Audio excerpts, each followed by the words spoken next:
प्रधानमंत्री नरेंद्र मोदी का महत्वपूर्ण दौरा है। 24 मार्च को प्रधानमंत्री नरेंद्र मोदी वाराणसी जाएंगे। वाराणसी में 24 मार्च को रोपवे की सौगात देंगे। 2000 करोड़ की लागत से रोपवे का निर्माण होगा। प्रधानमंत्री नरेंद्र मोदी 24 मार्च को शिलान्यास करेंगे।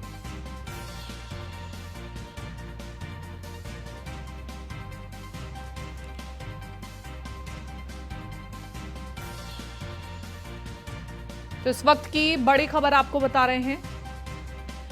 प्रधानमंत्री नरेंद्र मोदी 24 मार्च को अपने संसदीय क्षेत्र वाराणसी जाएंगे और वहां पर रोपवे की सौगात देंगे लोगों को। रोपवे बनकर के तैयार हो चुका है और सीधे तौर पर कोशिश यही है कि इससे हजारों लाखों लोग लाभान्वित हों। प्रधानमंत्री नरेंद्र मोदी के आगमन से पहले तैयारियां भी शुरू हो चुकी है। महज कुछ ही दिन बाकी हैं। सुरक्षा की दृष्टि से और अन्य एंगल से तैयारियां की जा रही हैं।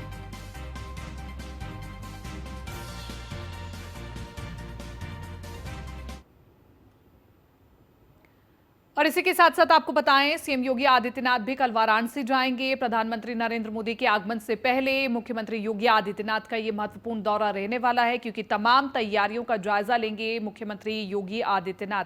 आपको बताएं कि रोपवे का शिलान्यास करेंगे प्रधानमंत्री नरेंद्र मोदी। प्रधानमंत्री नरेंद्र मोदी के आगमन से पहले तैयारियों का जायजा लेने जाएंगे मुख्यमंत्री योगी आदित्यनाथ। तो अक्सर जब भी प्रधानमंत्री नरेंद्र मोदी उत्तर प्रदेश आते हैं, मुख्यमंत्री योगी आदित्यनाथ उससे पहले तैयारियों का जरूर जायजा लेने के लिए पहुंचते हैं।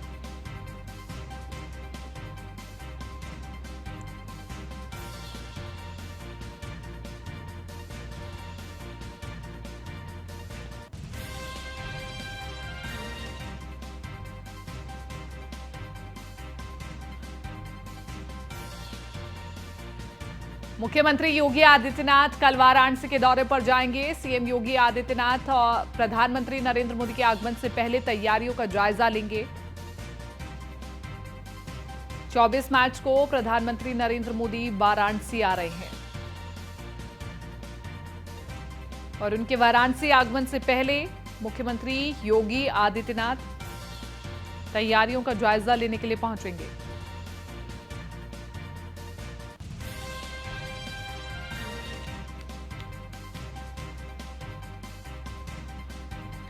सीएम योगी आदित्यनाथ का महत्वपूर्ण दौरा है।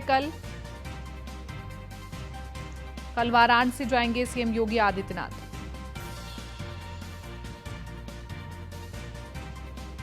प्रधानमंत्री नरेंद्र मोदी के आगमन पर तैयारियों को लेंगे जायजा।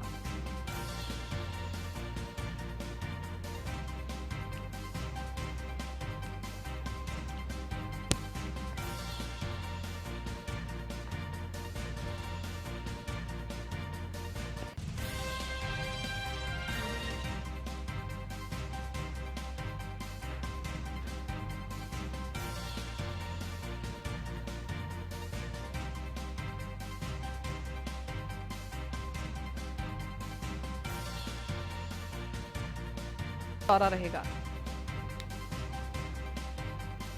कल वाराणसी जाएंगे सीएम योगी आदित्यनाथ। प्रधानमंत्री नरेंद्र मोदी के आगमन से पहले तैयारियों का जायजा लेंगे। 24 मार्च को प्रधानमंत्री नरेंद्र मोदी वाराणसी आ रहे हैं और जब जब प्रधानमंत्री नरेंद्र मोदी वाराणसी आते हैं तो उससे पहले ही मुख्यमंत्री योगी आदित्यनाथ तैयारियों का जायजा लेने के लिए पहुंचते हैं। वाराणसी की कायाकल्प पलटने में बीजेपी को मुख्य श्रेय भी जाता है। अन्य सरकारों ने भी कार्य किया, लेकिन वहां के मौजूदा लोग ये मानते हैं कि तस्वीरें हाल फिलहाल में बदली। संतोष ओझा बने हुए ज्यादा जानकारी के साथ संवाददाता लाइव हमारे साथ। संतोष ओझा, क्या तैयारियां वाराणसी में दिखाई देती हैं, क्योंकि खुद मुख्यमंत्री योगी आदित्यनाथ भी वाराणसी पहुंच रहे हैं? देखिए, निश्चित तौर पे ये कहा जाएगा कि जब भी प्रधानमंत्री का दौरा बनारस में होता है, वो यहाँ पे योगी आदित्यनाथ या ये कहा जाए कि सीएम उत्तर प्रदेश न केवल दौरा करते हैं बल्कि कार्यों का जायजा भी लेने आते हैं। फिर से एक बार प्रधानमंत्री शहर में तो समझा जा सकता है कि जो विकास कार्य हैं उनका जायजा लेंगे, लॉ एंड ऑर्डर को देखेंगे और साथ ही साथ देखेंगे इस बात को जांचेंगे इस बात को कि क्या जो तैयारियां, जो शिलान्यास और लोकार्पण होने हैं, उनमें कोई खामियां हैं या नहीं है। रही बात तैयारियों की, प्रशासनिक रूप से निश्चित तौर पे लोग आनंद फानन में इन तैयारियों में जुड़ गए हैं। 4 बजे का कल समय मुकर्रर है जब सीएम बनारस में होंगे। 24 तारीख को आना है, लेकिन समय रहते सारी तैयारियां इसलिए पूरी कर चुकी ली गई है क्योंकि मुख्यमंत्री को कल जो प्रेजेंटेशन दी जाएगी वो तैयारियों से जुड़ी हुई होंगी। तैयारियों के चीजों का जायजा वो लेंगे और जायजा लेने के साथ जो सबसे बड़ी बात सामने आएगी वो ये कि वो दिशा निर्देश भी लोग प्राप्त करेंगे जिस दिशा निर्देश में कहीं ना कहीं कोई ना कोई कार्यक्रमों में खामियां रह गई हैं। बात यदि किया जाए विकास का, या ये कहा जाए कि जो शिलान्यास और लोकार्पण के जो कार्यक्रम है, सौगातों की यदि बात की जाए तो समझा जा सकता है कि प्रधानमंत्री जब भी आते हैं काशी, एक लंबी फहरिस्त होती है सौगातों की, और इस बार भी लगभग 2000 करोड़ रुपए की सौगात प्रधानमंत्री द्वारा काशी वासियों को, या ये कहा जाए कि पूर्वांचल वासियों को दिया जाएगा। उसमें विकास के तमाम ऐसे कार्य होंगे जिससे न केवल काशी की एक नई पहचान होगी, बल्कि काशी के बढ़ते हुए जो कदम है वो और ज्यादा आगे की ओर बढ़ेंगे।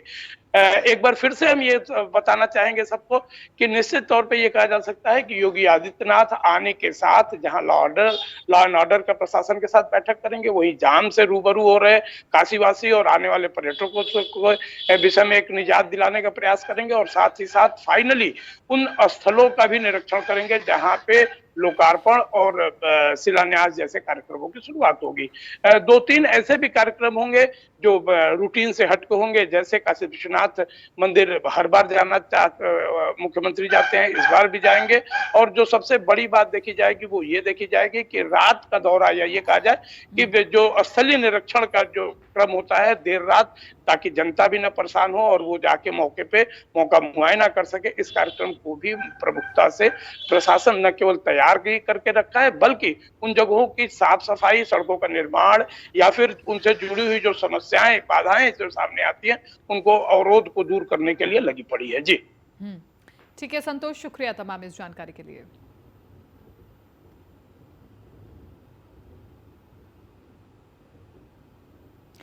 सूबे के डिप्टी सीएम ब्रजेश पाठक ने न्यूज वन इंडिया से खास बातचीत की है। इस दौरान उन्होंने कहा कि रामायण को लेकर जो विवाद है वो ठीक नहीं है।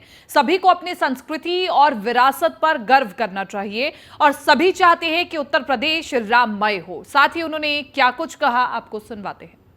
ब्रजेश पाठक जी हमारे साथ हैं। सर, लगातार देखा जाए रामायण को लेकर के जो समाजवादी पार्टी, रामायण को लेकर जो विवाद है ये ठीक नहीं है और सबको अपनी संस्कृति की, अपनी विरासत को गर्व करना चाहिए और इसको आगे बढ़ाना चाहिए। और सब लोग चाहते हैं कि उत्तर प्रदेश देश राममय हो और सबकी इच्छा है कि हमारी विरासत है, हमारे इतिहास पुरुष है, मर्यादा पुरुषोत्तम राम है, उनके ही बनाए हुए जो आदर्श है उन पर हम सब आगे बढ़ते हैं। सर, टाउनशिप को लेकर के नई नीति बन रही है, लेकिन जो स्वामी प्रसाद मौर्य आरोप लगा रहे हैं कि SC/ST का हक छीना है, इस गलत है या हम सबको साथ लेकर के चलते हैं। निश्चित तौर पर ब्रजेश पाठक का कहना है सभी को लेकर के साथ चल रहे हैं और जो भी होगा रामायण हो उसको लेकर के इस तरह की राजनीति नहीं होनी चाहिए। लखनऊ से न्यूज़ इंडिया के लिए अश्विनी कुमार, सहयोगी निखिल कौर के साथ। और 10 के एजेंडे में अगली बड़ी खबर आपको बता रहे, दिल्ली से यूपी बीजेपी अध्यक्ष भूपेंद्र चौधरी आज भी दिल्ली में मौजूद है। राष्ट्रीय अध्यक्ष जेपी नड्डा से भूपेंद्र चौधरी मुलाकात कर सकते हैं। देर शाम भूपेंद्र चौधरी और जेपी नड्डा के बीच बैठक, और यूपी में संगठन को लेकर के अब तक कोई सूची घोषित नहीं हुई है। संभावित है कि इस मुलाकात के बाद सूची घोषित हो जाए। देर शाम भूपेंद्र चौधरी और जेपी नड्डा के बीच बैठक, यूपी में संगठन को लेकर के अब तक कोई सूची घोषित नहीं हुई है और इसलिए भी ये मुलाकात काफी महत्वपूर्ण मानी जा रही है। यूपी बीजेपी अध्यक्ष भूपेंद्र चौधरी आज भी दिल्ली में मौजूद हैं। राष्ट्रीय अध्यक्ष जेपी नड्डा से भूपेंद्र चौधरी मुलाकात कर सकते हैं। देर शाम भूपेंद्र चौधरी और जेपी नड्डा के बीच बैठक संभव है और यूपी में संगठन को लेकर के अब तक कोई सूची घोषित नहीं हुई है, इसलिए सभी की नजरें इस मुलाकात पर बनी हुई हैं। कब भूपेंद्र चौधरी राष्ट्रीय अध्यक्ष जेपी नड्डा से मुलाकात करते हैं और कब उत्तर प्रदेश के संगठन को लेकर के कोई बड़ा फैसला हो सकता है। पीयूष तिवारी हमारे साथ बने हुए ज्यादा जानकारी के साथ संवाददाता फोन लाइन पर। पीयूष तिवारी, अगर आज बैठक होती है भूपेंद्र चौधरी और राष्ट्रीय अध्यक्ष जेपी नड्डा की, तो कई महत्वपूर्ण फैसले भी हो सकते हैं उत्तर प्रदेश के संगठन को लेकर के। जी बिल्कुल, अगर हम बात करें तो पिछले करीब 2 दिनों से जो उत्तर प्रदेश बीजेपी के प्रदेश अध्यक्ष है भूपेंद्र चौधरी, वो दिल्ली में है। इस दौरान इन्होंने कई सांसदों से संसद भवन में जाकर मुलाकात भी की। हालांकि ये मुलाकात शिष्टाचार मुलाकात थी।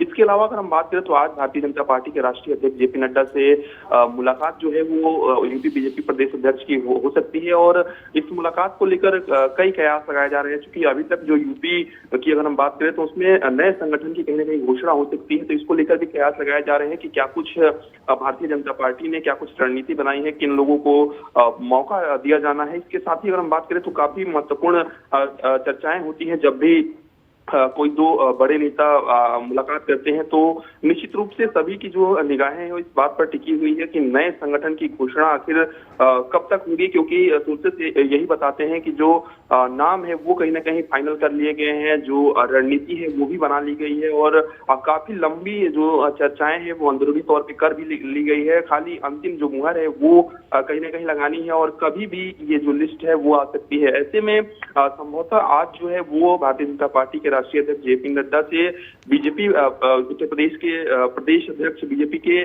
भूपेंद्र चौधरी उनसे मुलाकात कर सकते हैं और कई महत्वपूर्ण विषयों पर भी इसके साथ ही चर्चा हो सकती है। चूंकि 2024 के चुनाव नजदीक है तो भारतीय जनता पार्टी बखूबी जानती है कि दिल्ली का रास्ता उत्तर प्रदेश से होकर गुजरता है और इसी रास्ते को दुरुस्त करने में कहीं ना कहीं भारतीय जनता पार्टी अभी से लगी हुई है। और निश्चित रूप से भारतीय जनता पार्टी के तमाम नेताओं का यही कहना है कि वो आश्वस्त है कि इस बार भी भारतीय जनता पार्टी 2024 के लोकसभा चुनाव जीतेगी। लेकिन एक बात स्पष्ट है, जिस तरीके से उत्तर प्रदेश को लेकर चर्चाएं चल रही हैं, शायद अब चर्चाओं पे धीरे धीरे लगाम लगने का वक्त आ गया है, क्योंकि कयास यही लगाया जा रहा है कि जल्द से जल्द जो है वो नए संगठन की जो घोषणा है वो हो सकती है और इस मुलाकात के लिए समय मांगा गया है। जैसे ही समय मिलता है आज संभवतः कहीं ना कहीं मुलाकात जो है वो भारतीय जनता पार्टी के राष्ट्रीय अध्यक्ष जेपी नड्डा से यूपी बीजेपी के प्रदेश अध्यक्ष की हो सकती है। ठीक है पीयूष, शुक्रिया तमाम इस जानकारी के लिए। अगली बड़ी खबर बता रहे हैं लखनऊ से। आरएसएस शाखा में प्रवेश के लिए अब देनी होगी परीक्षा। संघ में प्रवेश के लिए 3 दिन का प्रवेश वर्ग होगा। ट्रेनिंग में खरा उतरने पर ही राष्ट्रीय स्वयंसेवक संघ में एंट्री होगी। संघ में प्रवेश के समय 3 दिन का प्रशिक्षण दिया जाएगा। तो इस वक्त की बड़ी खबर हम आपको बता रहे हैं। संघ में प्रवेश के समय 3 दिन का प्रशिक्षण दिया जाएगा।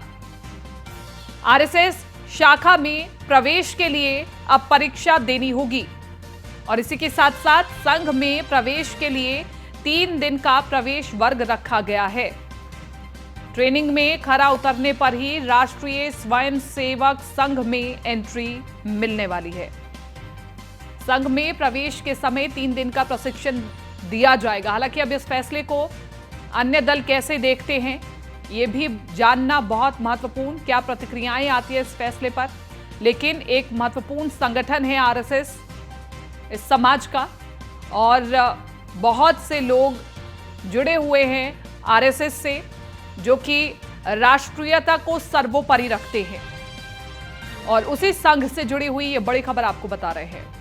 आरएसएस शाखा में प्रवेश के लिए अब परीक्षा देनी होगी। संघ में प्रवेश के लिए 3 दिन का प्रवेश वर्ग रखा गया है। बहरहाल इस एंट्री टेस्ट में क्या होगा ये भी जानना बहुत महत्वपूर्ण, लेकिन ये जो 3 दिन की एंट्री ट्रेनिंग होगी, अगर इसमें खरा नहीं उतर पाया व्यक्ति तो फिर संघ में एंट्री नहीं हो पाएगी। जो लोग आरएसएस शाखा में जाना चाहते हैं उनके लिए ये बड़ी खबर है। जो लोग आरएसएस की विचारधारा से सहमत हैं और जो एंट्री चाहते हैं उनके लिए ये बड़ी खबर है। संघ में प्रवेश के समय 3 दिन का प्रशिक्षण दिया जाएगा और इस प्रशिक्षण में जो कोई भी सफल होगा वही आरएसएस की शाखा में प्रवेश कर पाएगा। मनीष मिश्रा बने हुए ज्यादा जानकारी के साथ संवाददाता फोन लाइन पर। मनीष मिश्रा, जो लोग आरएसएस की विचारधारा से सहमत हैं और जो लोग आरएसएस शाखा में जाना चाहते हैं उनके लिए बहुत बड़ी खबर है कि 3 दिन का प्रशिक्षण दिया जाएगा और इस प्रशिक्षण में अगर पास होते हैं तो ही एंट्री मिलेगी आरएसएस शाखा में। देखिए, निश्चित तौर से जिस तरीके से संघ संगठन और सरकार जिस तरह तीनों मिलकर उत्तर प्रदेश के जो मिशन 2024 में 80 का जो संकल्प लिया है उसको को कहीं ना कहीं पूरा करने के लिए विशासन देखिए संगठन का भी विस्तार हुआ है। इसी संघ भी अपना विस्तार करने पर जुट चुका है। बता दें कि राष्ट्रीय संघ की शाखा में प्रवेश लिए अब आपको 3 दिन का संघ प्रवेश वाइज करना होगा, जिसमें आपको 3 दिन का जो पूरा कार्यक्रम होगा इसमें आपको पूरा परिश्रम दिया जाएगा। किस तरीके से संघ की विचारधारा होती है, किस तरीके से संगठन जो होता है उसका काम करना होता है, किस तरीके से आपको उसके अनुरूप बनना होता है। 3 दिन में संघ की प्राथमिकता, रीति नीति और राष्ट्रवाद के जुड़े विषयों पर शिक्षा दी जाएगी। वही संघ के प्रथम, द्वितीय और तृतीय वर्ष के अध्ययन के नाम भी बदल गया है। अखिल भारतीय प्रतिनिधि सभा की बैठक में निर्णय के नीति के पूर्वी पश्चिमी क्षेत्र शाखा के साथ ही व्यापारिक समुद्री गतिविधियों पर ध्यान दिया जाएगा। आपको बता दें जिस तरीके से 3 रूपरेखा बनाई गई थी, जिस तरीके से हमने देखा था 2014 से लेकर 2022 तक जितना भी चुनाव होता था उसमें कहीं न कहीं संघ सरकार संगठन तीनों की भूमिका बहुत महत्वपूर्ण है। संगठन अपना भी सत्य मौजूद जो संघ है वो भी अपने कार्यकर्ता को मजबूती करने। ठीक है, ये बहुत महत्वपूर्ण रहेगा ये 3 दिन का प्रशिक्षण, जैसा कि आप भी बता रहे हैं। फिलहाल के लिए बहुत बहुत शुक्रिया मनीष। 10 के एजेंडे में अगली बड़ी खबर, लखनऊ से राजधानी में अब निजी एजेंसी के गार्ड संभालेंगे ट्रैफिक। 20 चौराहों पर ट्रैफिक कंट्रोल से लेकर जाम खुलवाने की होगी जिम्मेदारी। शहर में जाम की समस्या से राहत मिलने के आसार। ट्रैफिक विभाग निजी एजेंसी के गार्डों की तैनाती करेगा और पायलट प्रोजेक्ट के तहत लखनऊ के 20 चौराहे चिन्हित किए जाएंगे। 75 पुरुष और 75 महिला गार्ड को तैनात किया जाएगा। एमपी के बाद अब यूपी की राजधानी में पायलट प्रोजेक्ट के तहत इसकी शुरुआत की गई है। क्या राजधानी की ट्रैफिक पुलिस व्यवस्था संभालने में नाकाम हो रही है, इसलिए यह बड़ा फैसला लिया गया है जिसमें 75 पुरुष और 75 महिला गार्डों को तैनात किया जाएगा। और अब महिला गार्ड और पुरुष गार्ड मिलकर के उत्तर प्रदेश की ट्रैफिक व्यवस्था को संभालेंगे। तो एमपी के बाद अभी पायलट प्रोजेक्ट उत्तर प्रदेश में भी उतारने की तैयारी है। राजधानी में अब निजी एजेंसी में गार्ड को विशेष ड्यूटी दी जाएगी।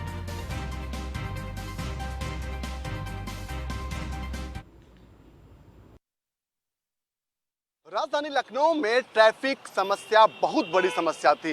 अक्सर देखा जाता था कि सड़कों पर जाम लगता था और जाम निजात दिलाने के लिए जो ट्रैफिक पुलिसकर्मी थे वो नाकाफी साबित होते थे। इसको लेकर के अब जो ट्रैफिक विभाग है उसने नई योजना शुरू की है, जिसके अंतर्गत तमाम जो प्राइवेट कंपनी हैं उनसे हायर किए हुए जो कर्मचारी हैं उनको अब सुरक्षा के लिए लगाया गया है, ट्रैफिक की व्यवस्था के लिए लगाया गया है, जो बाकायदा चौराहों पर मुस्तैद होकर के देखेंगे कि ट्रैफिक कहीं जो है वो अव्यवस्थित नहीं हो रहा, कहीं लंबा जाम नहीं लग रहा। ये जो ट्रैफिक कर्मी के रूप में काम कर रहे हैं ये हालांकि प्राइवेट एजेंसी से हायर किए गए हैं। अभी पायलट प्रोजेक्ट के तहत लखनऊ में 20 चौराहों को चिन्हित किया गया जहां पर ये प्राइवेट कंपनी से एजेंसी से हायर किए गए लोगों को लगाया गया है जो ट्रैफिक की व्यवस्थाओं को देखेंगे। अगर बात करें इससे पहले मध्य प्रदेश में भी इस तरीके का प्रोजेक्ट पायलट प्रोजेक्ट चलाया गया था, उसके बाद उत्तर प्रदेश की राजधानी में भी इस तरह का पायलट प्रोजेक्ट चलाया जा रहा। अगर ये सफल रहता है तो आने वाले समय में और जगहों पर इस तरीके का पायलट जो प्रोजेक्ट है वो चलाया जाएगा। पिंकी वर्मा हमारे साथ हैं जो इस चौराहे हरजन चौराहा है इसको मैनेज करती हैं, पूरी टीम इनकी वर्क करती है। मैम किस तरीके से मुश्किलें आती हैं यहाँ पर? सर यहाँ पे बहुत सारे तरीके से मुश्किलें आती हैं हम लोग को। जैसे पहले तो होता है कि भी मतलब कि हम लोग रुकते हैं तो कुछ लोग तो देख के हम लोग को हंसते हैं, मतलब कि समझते हैं कि पहले कुछ लोग पूछते सर आप लोग गार्ड हैं क्या, मतलब एक गार्ड अलग, गार्ड नाम से लोगों की सोच थोड़ी सी गिरी हुई है। लोग सोचते गार्ड वो होते हैं कि जो कोई काम हम नहीं कर पाते सिर्फ बैठने वाला काम होता है, बट यहाँ हम लोग को बहुत फील्ड में बहुत सारा वर्क करना पड़ता है सर। सुबह से शाम अब पैरों में दर्द हम लोग के खत्म नहीं होता है। कितने घंटे का ड्यूटी आपको होता है? सर हम लोग को वैसे तो सुबह 10 बजे से शाम को 8 बजे तक टाइमिंग है जी। अच्छा, उसके एवज में आपको भुगतान कितना किया जाता है? सर अभी तो सैलरी हम लोग की एक बार भी आई नहीं है, बोल रहे हैं 3 तारीख को मिल जाएगी सर, 3 से डेली कल परसों कर रहे हैं, बट जो बताई गई है सैलरी वो 10,700 बताई गई। अच्छा, जब ट्रैफिक नियम कोई तोड़ता है यहाँ पर तो उसको समझाते हैं आप लोग? जी सर समझाते हैं, अब तो लोग फॉलो करने लगे हैं, बट पहले दिक्कत आती थी, बट अब सब लोग फॉलो करते हैं, जैसे हम लोग बताते हैं फॉलो करते हैं सर। निश्चित तौर पर ये वो लोग हैं जो चौराहों की अब मुस्तैद रहेंगे, चौराहों पर ट्रैफिक व्यवस्था को देखते रहेंगे, जहां लंबा जाम होगा वहां पर ये लोग मौजूद रहेंगे जिससे जाम की समस्या जो राजधानी थी वो खत्म हो। फिलहाल 20 चौराहों पर पायलट प्रोजेक्ट के तहत इन गार्डों को तैनात किया गया जो आने वाले समय में और भी बढ़ाए जा सकते हैं। लखनऊ से न्यूज़ ब्यूरो इंडिया के लिए अश्विनी कुमार, सहयोगी निखिल गौड़ के साथ। और इसी के साथ साथ एक और महत्वपूर्ण खबर आपको बता दें। उत्तर प्रदेश निकाय चुनाव से जुड़ी हुई ये बड़ी खबर है। निकाय चुनाव में ओबीसी की हिस्सेदारी तय करने का मामला है। मामले में सुप्रीम कोर्ट 24 मार्च को करेगा सुनवाई। पिछड़ा वर्ग आयोग की रिपोर्ट पर होगी सुनवाई। राज्य सरकार चुनाव कराने की मांगेगी अनुमति। नए सिरे से सीटों का आरक्षण, चुनाव की मांगेगी अनुमति। सुप्रीम कोर्ट से अनुमति मिलने के बाद लाया जाएगा अध्यादेश। आरक्षण के लिए अधिनियम में संशोधन के लिए होगा अध्यादेश और इसको लेकर कैबिनेट के समक्ष अध्यादेश लाया जाएगा। लखनऊ शाहजहांपुर में आरक्षण पर सबसे ज्यादा सवाल उठे थे, तो बड़ी खबर आपको बता रहे हैं। नए सिरे से सीटों का आरक्षण होगा, चुनाव की अनुमति मांगी जाएगी। सुप्रीम कोर्ट से अनुमति मिलने के बाद अध्यादेश लाया जाएगा और इसी के साथ साथ आरक्षण के लिए अधिनियम में संशोधन के लिए अध्यादेश होगा। इसको लेकर के कैबिनेट के समक्ष अध्यादेश लाया जाएगा। लखनऊ शाहजहांपुर में आरक्षण पर सबसे ज्यादा सवाल उठे थे।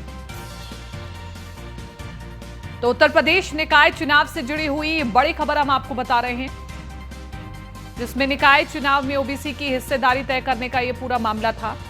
इसी के साथ साथ संदीप हमारे साथ बने हुए हैं ज्यादा जानकारी के साथ। संदीप, निकाय चुनाव से जुड़ी हुई ये बड़ी खबर है, क्या कुछ अपडेट आप बता रहे हैं?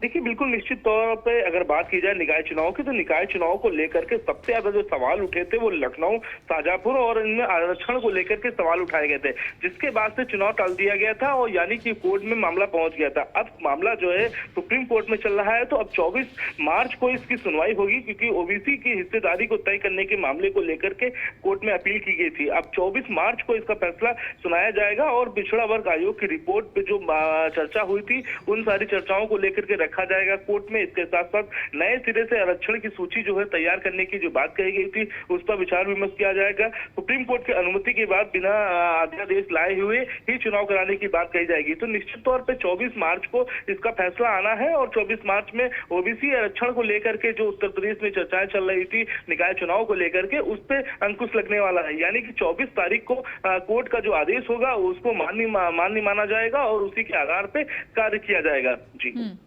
संदीप, तो क्या माने कि कितनी जल्दी निकाय चुनाव हो सकते हैं इन तमाम प्रक्रियाओं को देखते हुए? देखिए, बिल्कुल निश्चित तौर पे जो कयास लगाई जा रही है वो अप्रैल और मई के महीने में लगाई जा रही है कि इस महीने में चुनाव होने की संभावना जताई जा रही है। इसके साथ ही साथ आरक्षण के मुद्दे को लेकर के लगातार सवाल उठे थे ओबीसी आरक्षण को लेकर के, जिसपे लेकर के याचिका दायर की गई थी और वो कोर्ट में लंबित थी। यानी कि लगातार कोर्ट में इसकी पैरवी की जा रही थी और अब निश्चित तौर पर जिस तरीके से उत्तर प्रदेश की कैबिनेट में भी इस मामले को रखा गया था और इसे भी जो है पास किया गया था आरक्षण को, तो निश्चित तौर पर अब इसके समक्ष कैबिनेट में जो अध्यादेश पास हुआ था उसके अधीन अगर माना जाए तो कोर्ट भी सरकार भी जो है पैरवी करती नजर आएगी और कोर्ट से और अपील करेगी कि जल्द से जल्द चुनाव कराया जाए उत्तर प्रदेश के निकाय चुनाव। और जो मुद्दे थे उन मुद्दों पे जो है आरक्षण के मुद्दों को रख करके इस बार जो है चुनाव जो है सुनिश्चित कराया जाए। ठीक है संदीप, शुक्रिया तमाम इस जानकारी के लिए। और अब झांसी से अगली खबर आपको बता दें, सिगरेट का कश लगाते लेखपाल का वीडियो वायरल हुआ है। झांसी के मोड़ तहसील कार्यालय का वायरल वीडियो, और वायरल वीडियो में लेखपाल अपने दफ्तर में बैठकर कुर्सी पर सिगरेट पी रहा है आराम से। झांसी के मोड़ तहसील कार्यालय का वायरल वीडियो, और इस वायरल वीडियो पर सवाल उठ रहे हैं कि आखिरकार अधिकारी अपने दफ्तर में बैठ करके अपनी ड्यूटी के दौरान इस प्रकार की हरकत कर रहे हैं।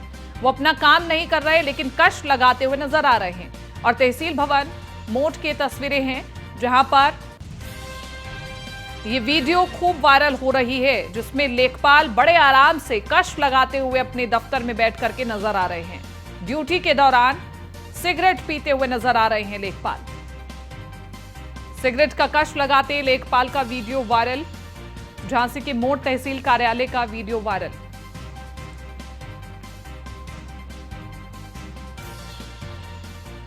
अपनी ड्यूटी के दौरान दफ्तर के अंदर सिगरेट पीते हुए लेखपाल का वीडियो वायरल।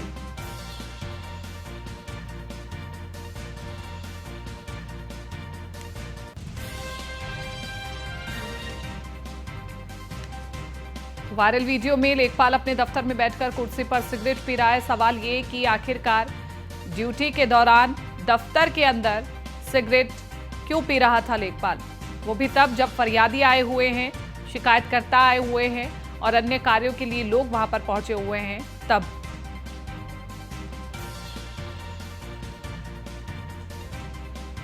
तो इस प्रकार की तमाम जो वायरल वीडियो हैं वो सवाल खड़ा करती है पूरे विभाग पर।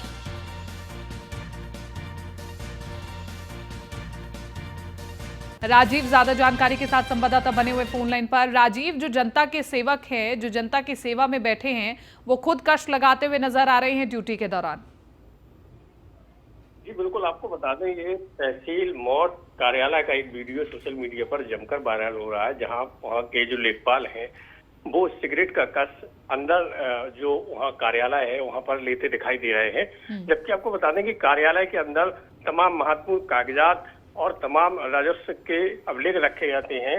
अगर आगजनी की घटना होती है तो इसका कौन जिम्मेदार होगा। इसके अलावा बड़े बड़े स्लोगन भी इस संबंध में जो अधिकारी हैं उनके कार्यालयों के बाहर लगे रहते हैं कि धूम्रपान निषेध है। तब भी यह जो संबंधित कर्मचारी हैं, अधिकारी हैं, इस तरीके की घटनाएं सामने आती रहती हैं और ये सुधरने का नाम नहीं ले रहे हैं। जी ठीक है राजीव, शुक्रिया तमाम इस जानकारी के लिए।